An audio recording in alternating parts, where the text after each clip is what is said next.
we're talking about different things that which are our traditions and our cultures. Some which are people nowadays seem to be borrowing a lot of other things from other areas, which aren't ours at all, because we were like nomads, and we were very plain. But the things we did do were specific, like sweat housing. Nowadays they sweat differently than we did. The men had their own sweats and the women had their own. There was no or what did they call it now, co-ed. We didn't have that years ago. And there's different things of the way we do our burials now. They're adding things to things that we never did do before. To me, they're all strange because I didn't practice them years ago. I didn't see my family doing it. And the most of the things that I remember are the things that I saw my family do. So that's what I believe in. And I'd like to see us more true to our own, not just whatever comes along and we start practicing it. You know, it's better if we practice our own, which is quite simple. The sooner we get back to our own roots, I'd say it would be better for us. Yeah, one of the things that I wonder about is the building of the fire. They try to make a big deal out of it, and actually there's nothing to it. It was only done because there was no room in the house where the wake was, and the men all went outside and just kept warm by the fire. That's all I remember. And also of taking food out. I never knew anything about taking food for the deceased or anything like that. You know, those are a couple of things that, well, you know, you don't practice because it's not us. But some people are practicing it and making a big deal of it and saying it's our culture when it isn't really. The fir boughs, I think that was a thing that they put on the floor to sort of, because there was no embalming years ago, and that was the purpose of the fir boughs, you know, to eliminate the odor. That was one that I know is what we used to do, and they still do it now, but it's not done the same way, you know, like the coffin was right on top of the fir boughs. Now it's on a stand and, you know, but, you know, it still signifies similar things, you know. The rose bushes, I know my folks anyway, after the immediate family bathes and washes everything in the rose bush. You boil, the rose bush and use that in your bath and everything. And you wash down your house, all through the house with the same thing because of the presence of the deceased. And then we put them on the inside of the doorways to keep the spirits out. And then if you have belongings, when they give away things, you're supposed to put the belongings away for a year and put the rose bushes with it for the year before you use it or do whatever you do with it. It's all part of sort of getting the spirit of the deceased off of you. That's what I remember of what they used to do. Yeah, the personal clothing they burn, they don't save it. And a lot of the tradition used to be anyway that the giveaway was right then and there after the funeral. That's right. Yeah. They gave it away. They didn't save it for a year. They gave it away all right after the funeral. They gave everything away. And the personal belonging or the personal clothing they burnt right away. Nowadays the parents don't control their children at a wake. They have the children running around outside, playing, eating in and out. You know, they carry food outside, inside, and You know, that's not all allowed for when you're at a wake.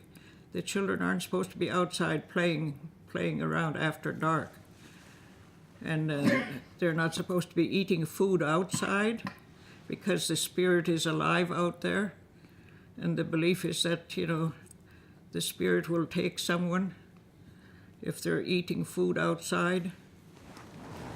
At nighttime, like after dark, you don't fool around outside anymore. You respect the outside because of the wake that's going on. Oh, yan we. Oh. Kijk als sweetgrass, je doet het shouldn't it.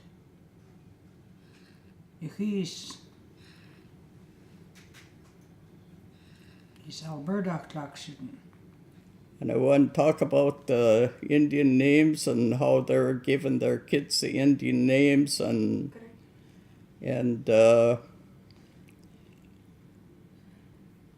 Hi, Sippy. He's Sippy.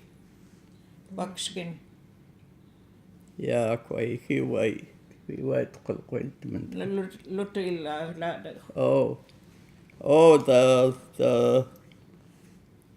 The buckskin that they put around their ankles and around their throat and their wrists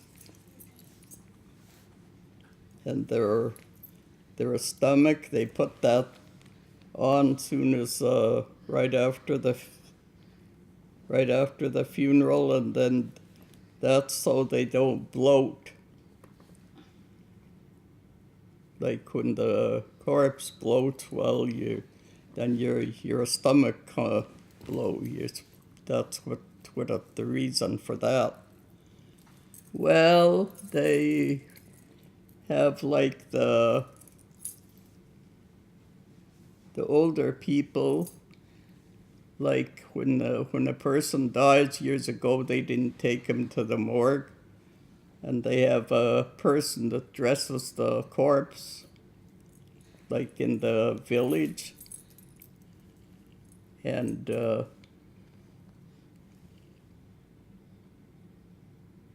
yeah, they have people in the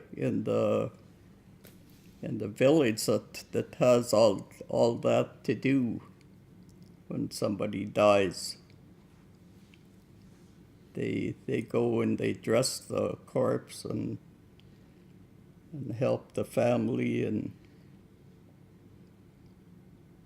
that's what they do. Well, the Indian nails, the people that give their kids the Indian names. I want to talk about that. Well, between all these ladies, they know, especially Modesta, her and Oliver, they've been doing that, and my granddaughter wants me to give her kids Indian names, but they don't know how to speak Indian. They don't know. I don't know how they're gonna remember their names. I don't know about the ones that they got their Indian names, if they're using them. And I've been trying to get Modesta and my people over in the Smilkameen to get all them names down before we pass away, and then they'll be all lost. I can't seem to get anywhere. I've been trying for years.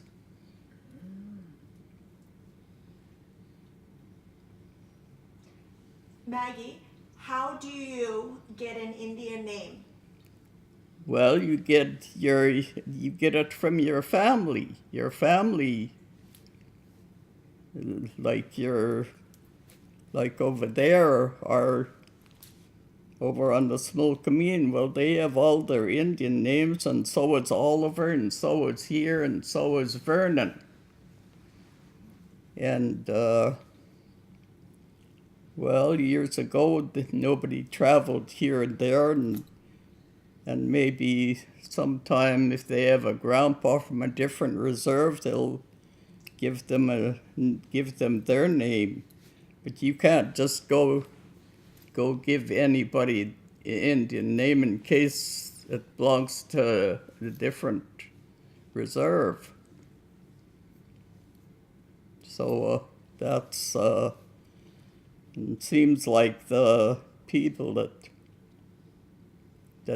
do want Indian names, they want to pick their own, like a flower or bird or whatever, instead of using their family. They're from their own relatives and friends and on their reserve, because some people has been doing that, taking somebody's name and then they want to name their grandkids or grand, and somebody else has got it already. So that was something too that people done, and others, the family that owns that name gets sort of upset about it.